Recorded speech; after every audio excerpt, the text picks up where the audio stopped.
Hello everyone and welcome to Cinegeeks podcast, where movies, TV, and all things geek collide. I'm your host Angela, and I'm very excited for this episode because we have three very special guests with me. It's my privilege to introduce them to you.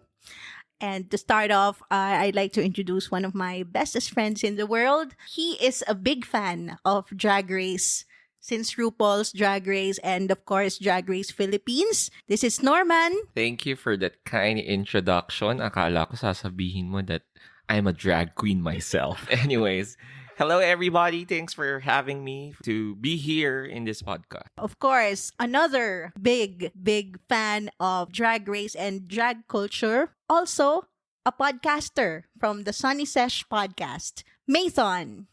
Yay, thank you so much for that beautiful introduction. I feel like I'm a drag race contestant because of that intro. Well, I'm so excited to talk about it. And yes, why don't we go along? And of course, together with us is Jello. He is a newbie Drag Race fan, and I hope he catches up because he really enjoyed it. And he is also Mathon's significant other. Yeah. Hello, Jello. Hi, thank you for inviting me here. New fan sa Drag Race, no? So, and made it partner. So, yeah, I hope I say a lot or contribute a lot in here. Thank you. Again, this is a review of the recently opened Drag Race Philippines Season 2. So, yung ating lovebirds medyo sobrang sweet no? Habang nanonood sila, na talagang magkayakap. So, napapasana all talaga kami. Exactly my point. Grabe naman kayo sa amin. Oo, paminsan-minsan lang naman to, kaya pagbigyan nyo na. Anyway, so just as Norman said, we are reviewing the Drag Race Philippines Season 2 premiere. So it premiered last August the 2nd, last Wednesday, and we watched it together today on a weekend on Sunday. And here is our reaction of the Season 2 premiere. This is only part 1. So they introduced 6 queens this episode. So okay, why don't you go ahead and start off with our reactions to the first 6 contestants, Mathon? Yeah, so the Drag Race Season Philippines 2 started off with Arizona Brandy. Wow, grabe yung pa-intro niya kasi it's my first time to see a drag racer with a drip. Pero hindi siya gluta. Pero yung drip. What was the drip? Oh, it was a brandy. Very interesting, right? Yeah, diba? Direkta sa ugat. Pumuputok sa mukha. Exactly. Tapos nasundan siya ni? Well, the second one that introduced herself very Scarlet Envy was Matilda. Yun. Yeah. Ginawa ko siyang character ng kabataan. Matilda nga. Matilda. Yes. Siya yung grown-up version ni Matilda. Pero ngayon medyo pagka-sassy ng pagkadating. Which look like Scarlet Envy. Maybe that's the inspiration. Yeah, the inspiration. I also liked how Matilda was described by Arizona. Well, basically Arizona, the first queen to enter. She was very cunty. Yeah. Kasi sabi niya, oh, this is a loofah queen. Because of her outfit, right? The Lufa number 1. Loofah number 1, that's right.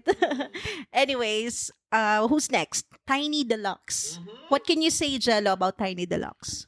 Oh, well, Tiny Deluxe is like Singing diva. Cindy Muse. Candy Muse. Candy Muse, yeah. Yung sa America's Drag Race, no? Well, I was amazed by his bravery and confidence, no? Yung besides the body that he has. Because she's a plus size. Yeah, a plus size, and the confidence is overwhelming. Mm-hmm. Yeah, she carried himself well, talaga. Unapologetically beautiful. Exactly. Right? All right. And did you also notice her Dora the Explorer inspired outfit? Dora in a drag manner, Drag no, form. in an extravagant manner. No? I liked it. Oh. How about our fourth contestant? That was Nicole Pardo. Oo. Exactly my point. Talagang puro exactly nasasabi ko dahil yung pronunciation at saka yung spelling ng kanyang drag name, sabi ko, ano daw? Well, she is a Cebuana queen. Yeah, that's right. And nagulat ako doon because pwede pala. Pwede pala kahit somehow may dad na siya. Pero this is very phenomenal because nakakaiba yung tinanggap nilang ang contestant for the Drag Race. Yeah, diba? that's right. So, next to enter was the first transgender contestant of Drag Race Philippines. Mhm. That's right. It's Captivating Kat Kat.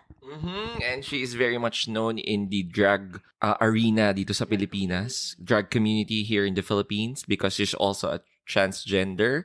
And gaya nga ng sinabi natin is siya yung ahead sa age dun sa Yeah. mga kasama niyang contestants. Well, just a trivia, she's been doing drag for 22 years. Exactly. Wow. She's like the mother of drag performers. Actually, when she entered, everyone knew her. Mhm.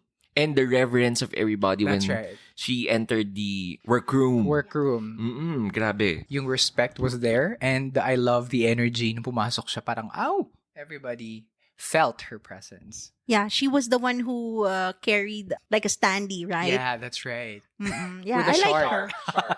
I like her vibe. All right, who's next? Next was The last one was Jade Saw. Miss Jade. Miss Jade Saw. All right, I'm gonna add Miss. Yes. Oo. And she was the one who looked like Giagon. Giagon. Oo. With a Cardi B vibe. Exactly. And she has this very unique accent that you would be drawn to her. She's just really out of this world for me because it's my first time to see, a transgender in She's the second transgender. second transgender in the Drag Race Season 2, which for me has so much potential. At parang na-excite ako what she will be showing for the next episodes. It's true. But her being the second transgender queen is just a technicality because she was preceded by Kat Kat. But they entered both on the same episode. So Yeah. they're like, they share the pride of saying that they're the first transgender contestants. And you know who she reminds me of? Mm-hmm. She reminds me of Miss Vanjie. Yeah. She has that look that talks about or speaks about Vanjie. Miss Vanjie.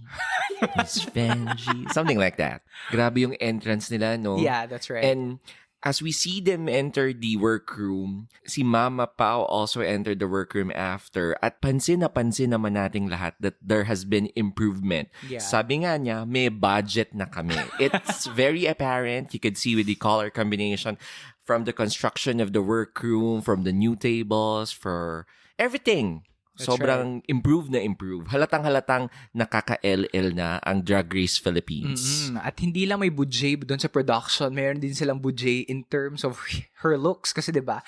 And his personality as well. Queen Pao was very evidently improving in terms of her hosting skills as well. Kasi Exactly. she if you notice in Drag Race episode 1, she was still holding back nung present niya yung mga drag racers, but now parang she's more comfortable. Yeah. Mama Pao embraced her being the RuPaul of the Philippines here. She was more free this time. Before, if you watch season 1 of Drag Race PH, siya, marami siyang inhibitions. Reserved pa yung movements niya. Right now, she's moving freely. She's embracing it. Yes. Correct. Yeah, it's like she already owned it this time. Yes. Yeah. I also noticed that, and we also did notice the weight loss, right? Yes. Physical transformation. Diba? And some other transformations that we all know happened somewhere in her face. Yeah. But yeah, big improvements, big level up. I love the hair. Medyo kakaiba at I medyo agree. it's something that would really make you turn around. Every now and then I'm gonna Even the dress that she wore now, it's better than before. Yeah. And I think what really stood out in season 2 is that they were able to choose drag racers coming from different backgrounds, right? There are those na matagal na sa industriya, and there are those na bago. Imagine 22 years old, 22 years performing drag race. Yes, I And- agree. Some of them even started in Kumu. That's right. Yung iba, 2 years pa lang no? Oo. Versus sa 22 years. Yeah, that's right. Well, so one of the contestant months pa lang. Oh, Right, yeah, right. That's right. See, that was tiny. Yeah, that's Mm-mm. Tiny Deluxe. So So I'm it's so excited. it's wonderful to see representation Very yung diverse. contestants, very diverse. Anyways, so what stood out to you during the introductions?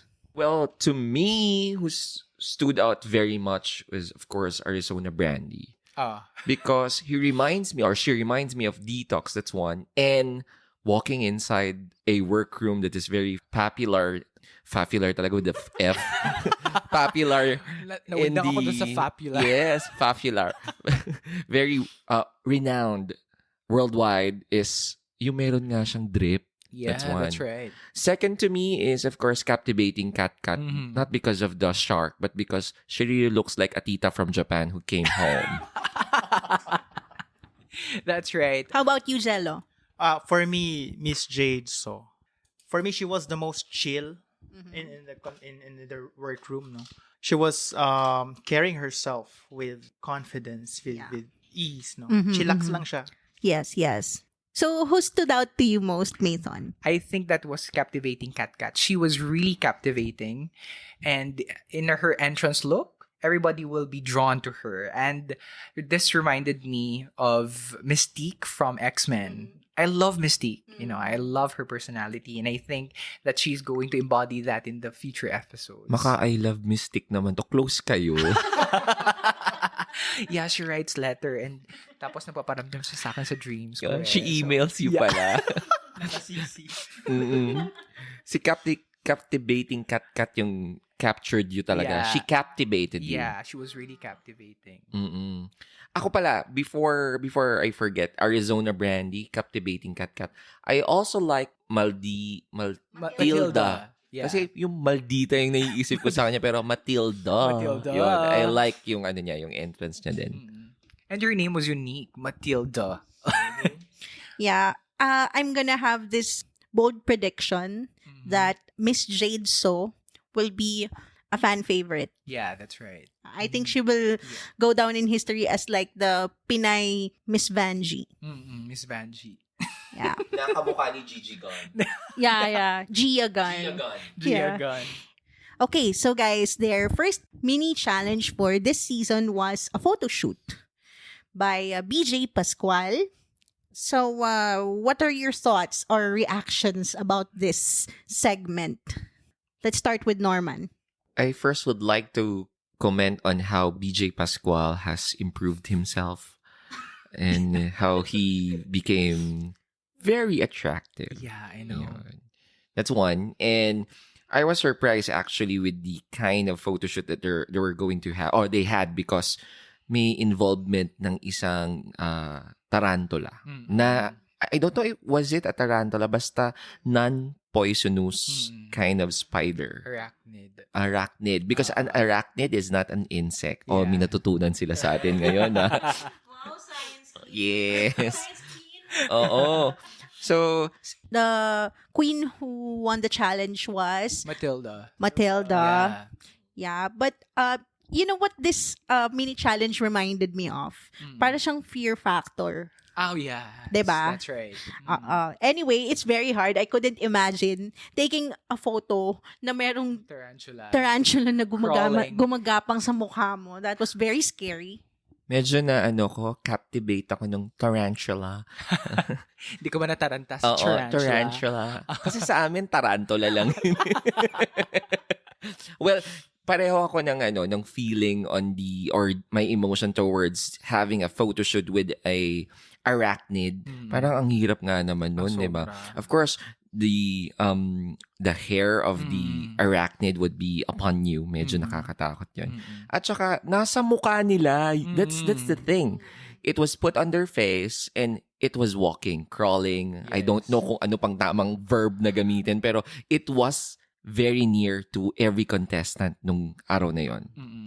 Me too. Parang Who was your winner? I think I would still go with Matilda because I love her confidence, the way she gazed at the camera, her look, her fierceness, and she's very comfortable as well, making everybody feel that, ooh, okay, despite the tarantula crawling over, parang, okay, Dedma, I'm gonna make this work for me. Parang ganon. Yeah. Is Matilda also a winner, Jello? Yeah, for me it's Matilda. Yung camera presence ni Matilda was very surprising, no? Very good. Ang ganda niya tignan sa camera. I think that's yung angulo niya, yung how do you say that? Yung Registration.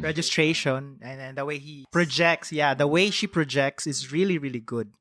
So yung in drag and off drag, maganda ang rehistro sa camera. That's right. Nung pinanonood natin, lahat tayo nag-react na rehistro niya sa camera Mahal na is mahal very siya. good. Oh, mahal na mahal siya. Tsaka the projection stood out. Grabe. All right. So we proceed now to the Maxi challenge. Yes. Yeah. So they were asked to be in a girl group Yes. on the first episode. So this is very out of the ordinary for Mhm. Drag Race because this is normally in the middle of the season, right? Mhm. So yeah, what did you think about it? There are just 6 contestants at this time. So you can't do so much with 6 queens. What did you think, Norman? I think kaya naging in group kagad sila for a presentation is because yun nga, 6 lang sila. Mhm. So it's easier, maybe. That's one. And because having 6 usually is in the middle of an other seasons. Having 6 contestants, middle na yan Yeah. ng competition. So having it said na 6 sila at the beginning of the season, yun na, siguro girl group kagad or meron dance prod kagad na ginawa. At nagkaroon din sila actually ng recording. Ni-record nila yung Yes. kanilang mga songs. Sila din na nagsulat. Very interesting kasi we have noticed that all of them are good writers. Correct. Magaling sumulat ng liriko. And aside from that, some of them are really professional singers. That's right. And what I really love about the group presentation was that it also showed everybody their personality and their strengths as well, both as a group and individual. Mm-hmm. Because you could see there how they are going to make everybody see them, make everybody feel them, Yeah. and make everybody see what they can do, Mm-hmm. not just only as a group, but also kung individual talaga, yung mag-strike sa mga audience. And I really love that Yeah. presentation. Mhm. Nakakaloka yung red Yeah. na color at for a very short time, nagawa mo mag-perform, Mm-hmm. na-memorize mo yung lyrics. Yeah. Grabe yun. Do you think it was detrimental for them to do this girl group on the first episode? Because, during this girl group episodes, it's very important to have a bond with your girl group members, right? It's chemistry. So they barely knew each other. They were just introduced, I would guess, just a few days prior, right? So do you think that factored in to what they were able to present? What did you think, Jello? I think that's the challenge to them. That's the Agree. essence of that segment, no? That section. Na they barely knew each other. So how would they act as a group? How would they act as a group? But how would they shine individually as well? So I think that's the point of the challenge. How about you, Mathon? Yeah, I liked it because, naging detrimental siya at some point. Yeah. Because they really need to make sure na everybody is aware of their rules at kung ano yung magiging contribution ng bawat isa. And to be able to cohesively do that, nako. It was a detriment Yeah. actually for everybody because makikita mo na yung personalities who'd like to be the leader and Yes. the follower, who's the better dancer, who's the better singer. So, it's a detriment actually. At saka kung sino gusto mag-stand out Mhm. doon. Meron pang mga may mga Underdogs. yes, may mga comments pa na I'm the performer, I'm the choreographer. I think it was si Pardo. Si Nicole. Oo, napakahirap i-pronounce niyang Pardo na yun. Pardo na lang. But yeah, Pardo Dalisay.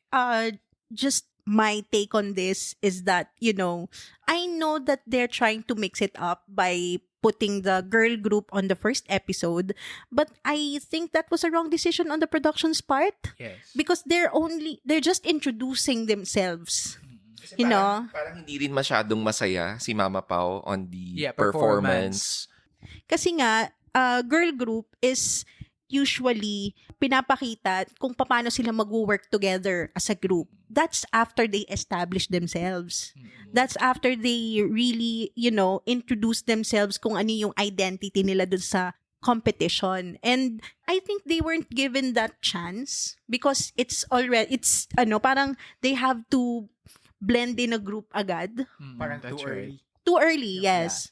And I think it was also a challenge because Pop Off Ate was very phenomenal during season 1 eh. Like everybody knows the song, but now how they're going to make it stand out. So parang I feel na-challenge sila doon at talagang ramdam na parang na-pressure sila kung paano nila mapantayan or ma-level man lang. Especially in the presence Yes. of two members of Fourth Yeah, Fourth Impact. Impact. Oo. So, may pressure. I think nakatulong din naman yung presence nung dalawa because there are very good singers and they have good ears. Natulungan din naman i-pronounce kung paano enunciate, kung paano i-highlight yung magagandang lyrics nung bawat contestant. Yun lang. This is also the first time I've been watching RuPaul's Drag Race from season 1. Kung anong season na ngayon, sobrang haba na. We're more than 10 years, nearing 2 decades. Pero ngayon ko lang alam, I don't know if I'm right, but ngayon ko lang narinig that the mentors during the Maxi Challenge announced themselves to be judges Yeah. sa Tama. sa runway. Very good point. Oo. Parang sabi ko, this is the first time. Was this hindi na na-edit out? Pero, or pinayagan talaga? Oo. Nagulat din ako doon actually. Sabi ko, okay. Sasabihin mo ba dapat yun? Yeah, true. Yeah, they also recorded. What did you think of their lyrics? I think for me, parang wala masyadong nag-strike Pareho doon. tayo doon. Pareho tayo Yeah. doon. Same. Oo. Bilang performer, parang I always look for the lyrics. I always look for the sound. I always make sure na merong magtatak sa akin. Pero I just saw a group presentation na parang, okay. Na walang unison. Yeah, that's na walang right. unison. Parang sapaw over the other. That's Sapaw right. over the other lang nangyari. But they were one in red. Yeah. Yun lang. Yun lang. But one of them, napansin nating lahat, Nag-wear ng oo, yun yung black at saka gold. Gold na. Botswana. Yes. Miss Botswana represent. Yes. So yun yung, lahat naka-red pero siya yung naka-Botswana or naka-boots na gold. Sino ulit ito? Si Tiny Deluxe. Oo. Yeah. Tapos medyo off-fitting or medyo hindi masyadong tama yung size ata nung kanyang black na bodysuit ata yun. So yun, napansin ko yun. Yeah, it stood out to me during the number. Parang hulog ng hulog yung damit niya. It was very distracting. Anyways, let's move on now to the runway. So the runway was feathers. Let's start with Matilda. Her look was a dark angel, maleficent aesthetic. What did you think about it, Jello? Well, for me, yung gothic, maleficent type, no, achieved naman. And I think if I would to rate that one, average lang siya for me. It's good, but not that striking as for me. Good point. How about the second one? What do you think, Mathon? Oh, Cat. Captivating Cat. She was really captivating. I Ang love bango, it. no? Yeah. She was like parang nagniningning na angel who came from above. And Comparing parang, it from her entrance, yes, from her look, entrance. her Nag-level up talaga performance siya to the max. na Oo. medyo revealing. Tapos biglang, di ba, blondie na ang Oo. bango. Ang lakas maka-high fashion nung kanyang Oo. entrance. Las Vegas yung peg. Yes. Tapos nung may reveal, Oo. iba din. Parang swan talaga yung dating nung niya. Parang busilak. And also, she featured the trans colors in her outfit. So that is a very good way to introduce yourself as a trans icon, right? I just like to comment. Kasi sa akin, hindi swan yung dating niya. Pag enter niya dun sa runway, I thought of Barbie. Yeah. So parang yung relevance ni Barbie yung unang pumasok sa isip ko. Pero sa inyo pala swan. Yeah, for me, swan kasi nirelate ko dun sa feather. Sa Actually, mentioned ata niya yun in one of the... Pero in fairness sa kanya, kaya rin siguro medyo relevant. Parang Barbie nga kasi, Barbie. di ba? And also, it's one way to, give tribute to the trans community. Anyway, we have next. Yeah, it was followed by Tiny Deluxe, yung parang sabong yung kanyang peg naman, sabongero peg. Why did you... what did you say? What did she say?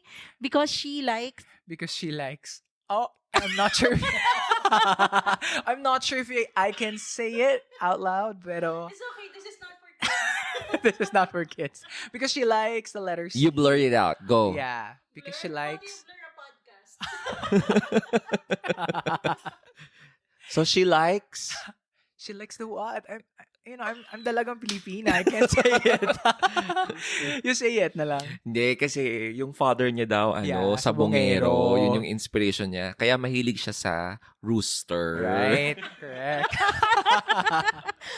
What did you think? I What did was you thinking the same. You were thinking the same. That's good. Yeah, that's exactly it. Anyways, what did you think about the rooster look, Jello? Actually, yung look ni Tiny was, for me, a bit confusing. Chaotic, maggulo siya. She wasn't able to showcase yung rooster dun sa kanyang Headpiece. hat. Yeah, yung headpiece kasi natakpan eh. So, the idea was good, pero it should have been thought better how to present it. But the idea was unique. It was really good for the segment ng parang feather Mhm. runway. The idea was good, the execution was poor. Yeah, correct. that's right. Because, to me naman, because basically, natakpan niya yung maganda niya sanang Mm. makeup. Kasi Mm. sobrang laki nung headdress niya. Mm-mm. Tapos eventually, when she had the chance to walk, Remove. ni-remove niya Yeah, rin. that's Siguro right. na-realize niya na hindi siya masyadong kita. And Mm. the ensemble itself, hindi siya masyadong clear. That's Merong sa belt niya na Mm. hindi mo alam kung Swarovski ba yun. Tapos may biglang leather. Oo. Ano ba to? BDSM ba to? Or high fashion, comb, whatever. So that's one thing that I was very confused. Mm-mm. Pero sayang talaga kasi ang ganda ng makeup niya. Mm. Yun. So, who was our fourth? We have Nicole Pardo. Ano ba yan? Pardo de Lisa. Yeah, she says her outfit was inspired by Cebu's Sinulog Festival. Sinulog Festival. Yeah, but this was executed better, Yeah, that's I right. think.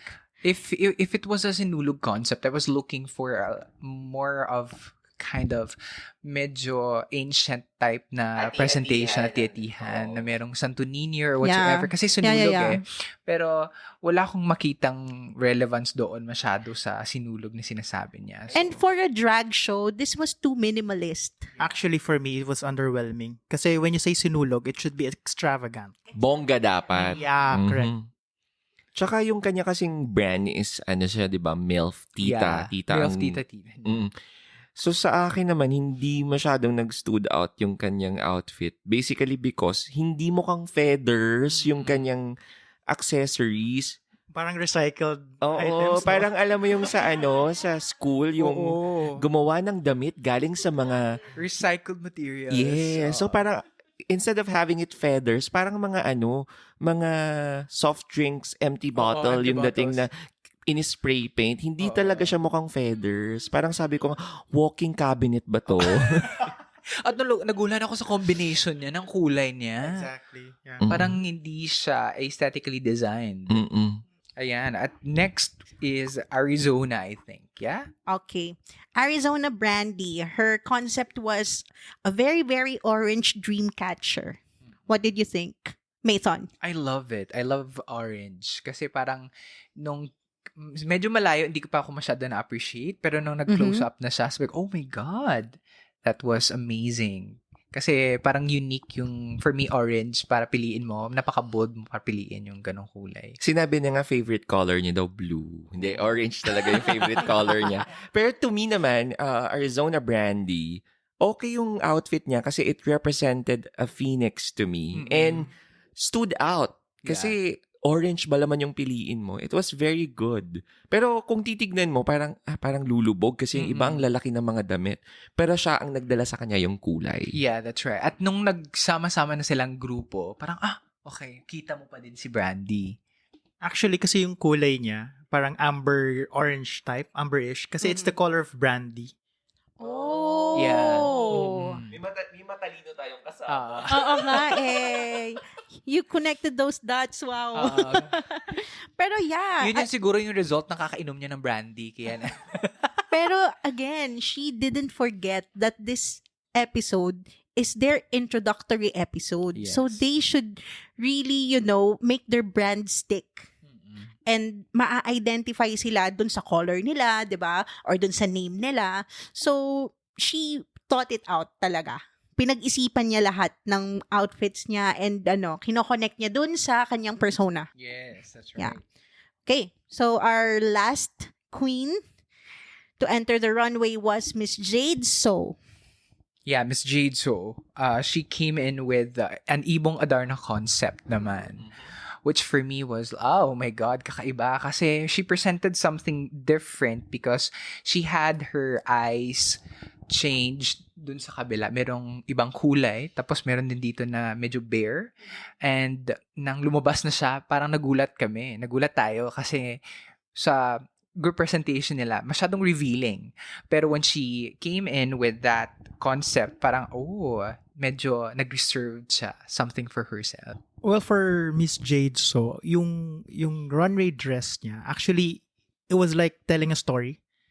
Because Ibong Adar na pag yung nagiging bato ka kapag na, ano ba yun, naiputan ka or Yeah. something. Yeah. Yes. So, yung mapapansin mo yung right face niya, parang turning into stone na siya. Yeah. And then, other parts was lively pa. Mhm. Well, yeah, I agree na yung unang dance nila, she was revealing, tapos ngayon Yes. she was covered in feathers. Mm-mm. I think that was a good transition for me.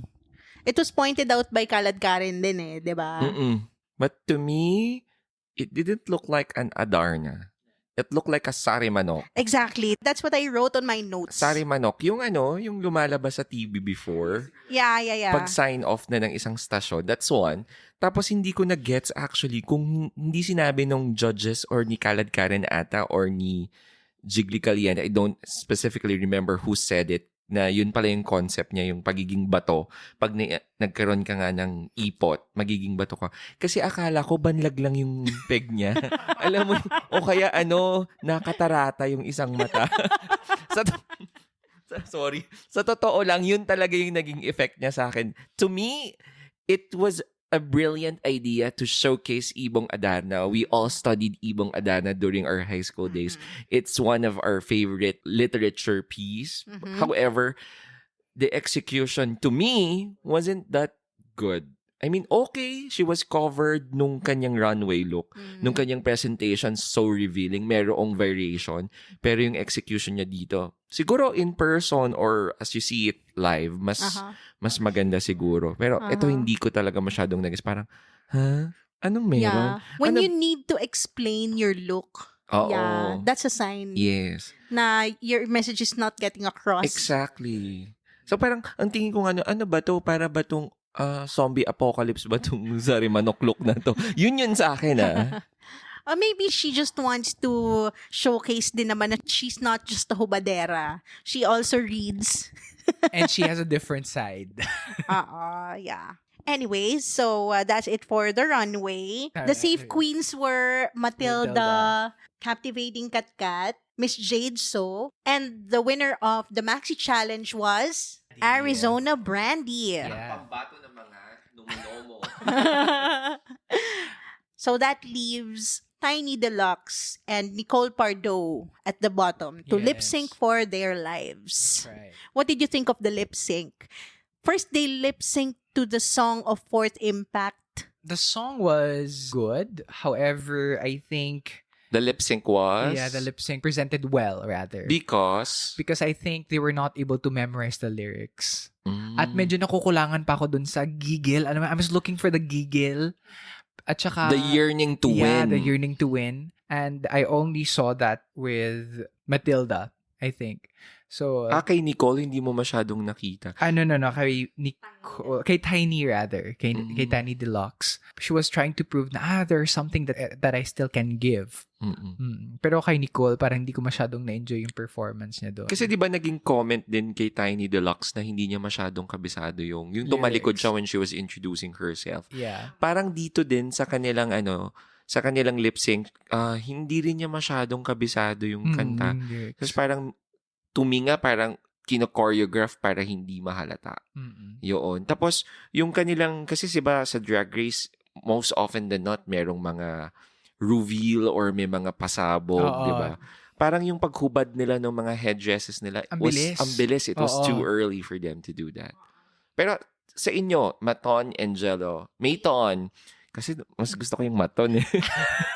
For you, Mathon, Angelo, and Angela, sino sa inyo talaga dapat ang nanalo sa ating lip sync battle? For the lip sync, I would agree with the judges that it was Tiny Deluxe. She was more energetic. And she was more present, although the lip syncing was a little bit wonky. Yeah, she was not able to really establish herself as being a lip sync assassin. But she has the moves. She can dance better than Nicole Pardo. Because Nicole Pardo was a little bit stiff for me. And tama nung binaba nila yung headdress nila, sobrang unceremonious. Na parang naglapag lang sila ng dala-dala, parang ganun. How about you? Well, for me, gusto ko yung ginawa ni Tiny na when Nicole was about to make a tumbling from the center of the stage, hinarangan ni Tiny si Nicole for a while.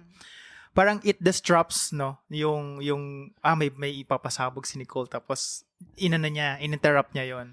So I think Tiny there was so eager to win. She was strategic. So, yeah, strategic siya doon. Parang nagkaroon siya bigla ng stage presence, yung nalaman awareness doon sa stage. Yeah. So, yes, I guess tama si Mason eh. The giggle was not there. Pero kasi this is also one of the first instances that I saw in Drag Race competition na first episode pa lang tinanong kung sino yan yung uuwi. Kasi parang dapat nasa gitna siya eh. Usually nasa gitna siya. Kasi dapat meron na silang mga relationships. And then they would feel betrayed when somebody says na who should go home and then you would say your friend. Parang ganon. Parang mas malalim na yung bond nila by the time na RuPaul would ask that question. Pero this time, first episode, mas wala siyang impact. Dati it would make or break friendships. Wala pa kasing bonds, no? Yeah. Lahat naman sila nag-apologize to each other kapag bumoboto. Pero ako, when they voted na si Tiny Deluxe, tapos parang naging even or almost even na dapat si Nicole yung pauwiin. Parang ako, I was also agreeing na dapat si Nicole yung pauwiin. Yeah. Basing it from the performance, from the runway look, and even sa kanilang first mini challenge. Parang si Nicole, kahit nung nasa runway look, hindi ko masyadong ma-appreciate yung mantikilya niyang makeup. I mean, yung kanyang parang sobrang daming highlighter. Highlighters. Hindi ko masyadong ma-appreciate yon. And kaya rin gusto ko sana na siya yung umuwi. Is basically because hindi niya na-execute yung gusto niyang mangyari. At least kay Tiny Deluxe, part of it was executed well. Part Right. lang, hindi all. Di pa siya nag-full out. And to also add, for Nicole, I was looking for something that would also give her parang a unique experience, her audience a unique experience. Kasi yung styling niya, hindi siya plakado. That alone, parang nakikita medyo gulong-gulo. Mula dun sa pagpasok niya, mula dun sa Pero niya. seasoned na yan, di ba? Oo, Seasoned queen na. Yeah, Oo. she said na seasoned na siya, but it didn't reflect doon sa naging overall performance niya. So, yeah. I think Nicole Pardo only started during the pandemic. Also, Tiny started. Tiny was just months lang. So they're both relatively new in drag. But for me, Tiny Deluxe carried herself better. Yes. She appeared to be the one who's more seasoned. Mm. 'Di ba? Parang mas may experience siya sa pagpa-perform in public because she's a singer. Right. And Nicole Pardo only performed on Kumu. That's very different. Correct. Do you agree that ang pinauwi talaga or who shade away was Nicole Pardo? Do you Yes. agree? Yeah. Yeah. Yes. Yeah. Me too. So that, I think, captures all Everybody, our... unanimously. Yes. So ano naman ang ating reaction? You were saying about our reaction on how we were entertained by the first episode of the second season of Philippine Drag Race. Yeah, so overall naman, it was like a 60-40 thing for me. 60% I liked it, but 40% I was like looking for some more. I was like craving for, I was expecting so much more because season 1 really gave me so much parang somehow to match yung Drag Race Yes. sa US. Yes. And it felt like season 2, episode 1 pa lang was giving me a very just good pero hindi pa ganun as excellent. Well, whereas dapat kung season 2 na, magbigay na dapat yung excellent pa lang na pasabog. Ang dami nangyayari kay pati sa camera angles, pati sa judges mismo, sa mga announcements. Yes. So, I was hoping na hopefully kung ma-release nila yung the next episode, they would be able to improve hindi lang doon sa overall performance ng bawat drag racers but also sa overall production as well. Yeah. But note that this is just part 1. So this is just the first 6 contestants of 12, I believe. And the part 2 will be released next week. But yeah, what did you think about this episode, Jello? For me, yung production din. Yung part na may sayaw na, yung may stage na, no? And lalo na yung nag-lip-sync na sila Tiny and Nicole. I don't know if it's just me, pero ang gulo ng camera. Actually, the angles were off dun sa mga performers na it looked like na nagsisiksikan sila sa isang side ng stage. I think it was orchestrated to be that yung angles ng camera maybe to hide na hindi masyadong malinis yung performance. Yun yung iniisip ko. Sabi, pareho tayo lahat napansin natin na hindi masyadong malinis yung angulation, yung mga shots, yung panning away nila. But I think it was strategic para matago na hindi masyadong malinis yung performance. But talking about the experience of watching the first episode, they did well. Pero I thought yung talagang masusurprise ako na wow. Yes. Parang yung wow ko medyo 90% lang. Because of the new workroom and because of the new stage. Right. Pero with the contestants, parang part of the 90, yung 10% ng missing baka yung sa second episode where they are going to introduce the second batch. Yeah. So, abangan natin yan. Yes. So, are we gonna make another reaction episode for the second part? What do you think, guys? Well, I like doing it, so yes, it's a yes. Why not? Yeah, so please let us know if you've seen the first episode of season 2 of Drag Race Philippines. What did you think about it? How did you like our first 6 contestants? Share your thoughts with us on the Cinegeeks podcast. We are on Facebook, Instagram, and Threads. And of course, I would like to thank again my very, very special guests, Norman, Mathon, and Jello. So, do you want to share your socials with our listeners? Follow me on Instagram. It's NomanJ. It's KNOWMANJAY. Also on Twitter. I won't give you my Facebook. Yes, also follow me on Instagram. It's Mathon, MATHON _ my last name Alagos.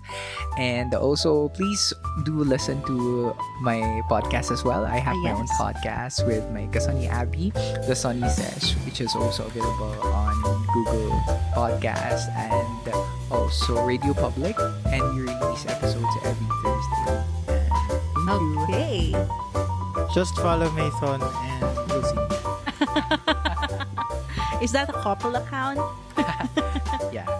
Just kidding. Aw, kilig. Sana all. Anyways, thank you very much for listening, Cinegeeks. And of course, we will be back on our next episode on Friday. And this has been Angela. Thank you so much.